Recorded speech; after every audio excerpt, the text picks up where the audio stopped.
In this video, we'll be looking at the play Vert's Mesh from Singleback Ace Slot. And we'll be going up against, first to start out, a little bit of zone coverage. Now, the Vert's Mesh is the Ace Slot's version of 4 verticals. And obviously it's not 4 verticals, it's 3 verticals. But it has the same effect against cover 3 that a 4 verticals does, because this crossing route tends to hold the middle safety away from the slot receiver running the streak. And if you've watched my other videos about how to beat cover 3 for a one-play touchdown if they don't make any adjustments, we can do that same concept here. So the video is on the YouTube, but in case you haven't seen it, the hot routes are to put this outside guy on a comeback route. And I like to streak this B receiver because this route's a little deceptive. It does bend into the inside, and it puts him a little bit too close to the safety. So at the snap of the ball, you'll see that now our slot receiver is wide open down the field for a touchdown. You want to do a touch pass, but my controller was geeked out a little bit right there. The outside release of that comeback route causes that corner to not play that seam streak as quickly. So if you just get cover 3 and you want to hit that one-play tutty, touch pass over the top to your slot guy. Now, what else can we do to make this play effective? Give us another option. Well, we do have the streak. Alright, that's fantastic, but the whole left side of the field is where all our reads are. If there's purples on the field, then that Y route will get taken away. So let's just set this up slightly different. And yes, if you motion this halfback out, they know that you are going to 100% pass, but it's okay.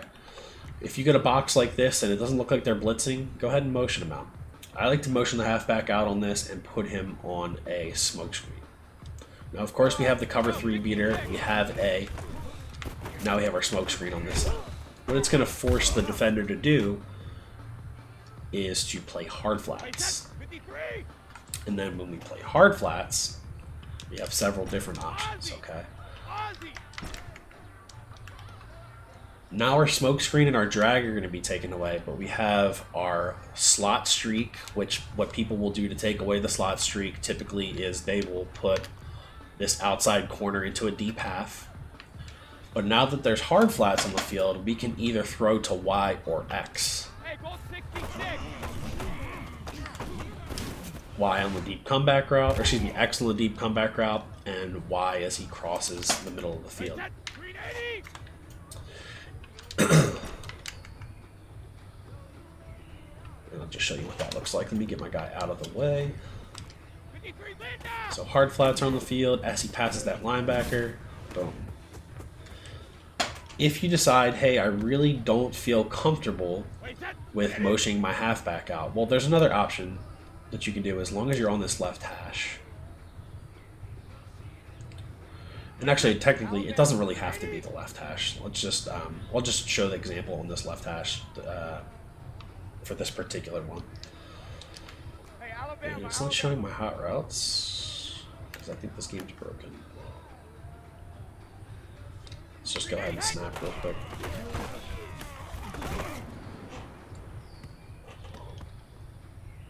Apologize for that, guys. There's our hot routes. So you can do something like this and use that wheel route flat combination that we've utilized before. Where now, if they're playing hard flats, they'll have that. If you happen to be on, say, just barely on this right side of the hash, you can now flat the tight end. We can do our cover 3 beater over here on the left. And then I use a backfield master, so I like the table route or the ghost route over here. Ghost routes are really effective, so if they have hard flats out there, the ghost route won't cover it. They kind of have to user it or man it up. Or you can just leave the table route there. But if they are in hard flats, now we have the same, pretty much the same route concept without having to motion the halfback out of the backfield and give away that we're passing. We've got the same concepts with different routes. So we've got the flat over there on the hard right, we've got the flat on the left, and we can still get those receivers open. It's all about occupying certain zones, kind of taking those high-low reads based on hard flats, soft flat, or hard soft flats, hard flats or purples with this play. All right. Now, man coverage, I don't typically use this against man coverage. If you're using a hot route master, maybe.